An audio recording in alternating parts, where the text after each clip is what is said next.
Built in 1927, this building located at 55 Elizabeth Street served as Lake Orion's second school, housing grades K through 12 for 30 years. The two-story, 35,000 square foot building has 25 classrooms and a gymnasium. Over the years, the building housed the school district's adult education and latchkey programs.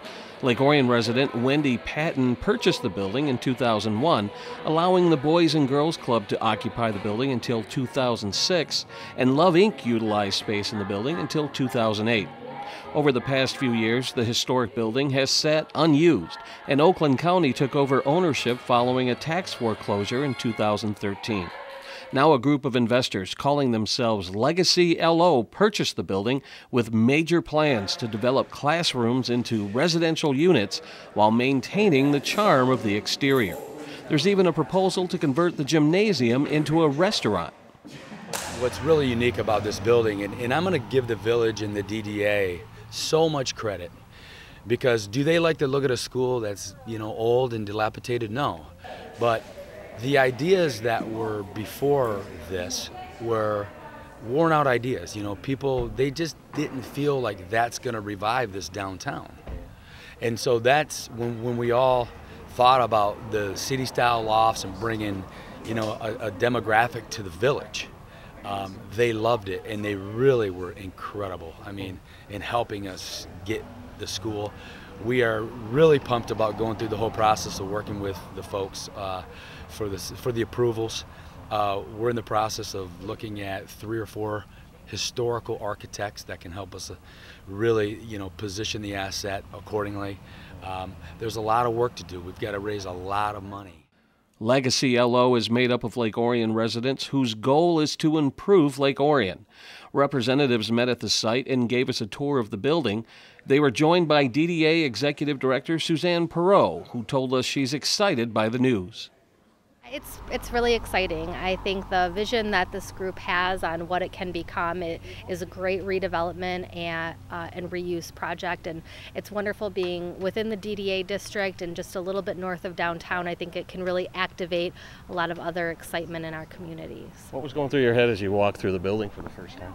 Well, I had gone through the building about 4.5 years ago, right when I first started working here, and it was kind of devastating to see the disrepair that it's in, and I can say now I can really see the vision, and it has so much potential, and I think this is a great group of people to be working with to get it going again.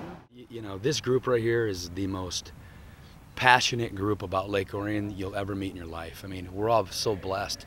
We're really, just honored. They created us. This city created who we are. And so we're just so excited, man. It's in the right hands, I can tell you that. When asked about the issue of asbestos and lead paint removal, Garris told us it's a common problem in buildings constructed prior to 1970. All of these buildings have some type of asbestos, no doubt.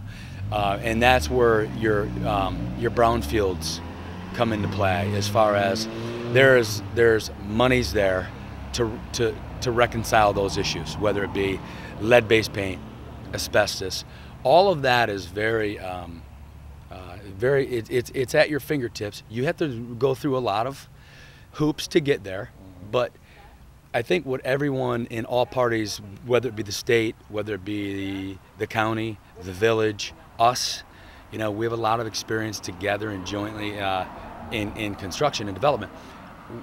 It's nothing new. So asbestos is something that when you're in a building before 1970, right, it has it.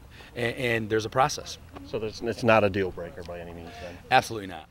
Legacy LO has created a Facebook page where you can share your memories of the building and comment on proposed ideas.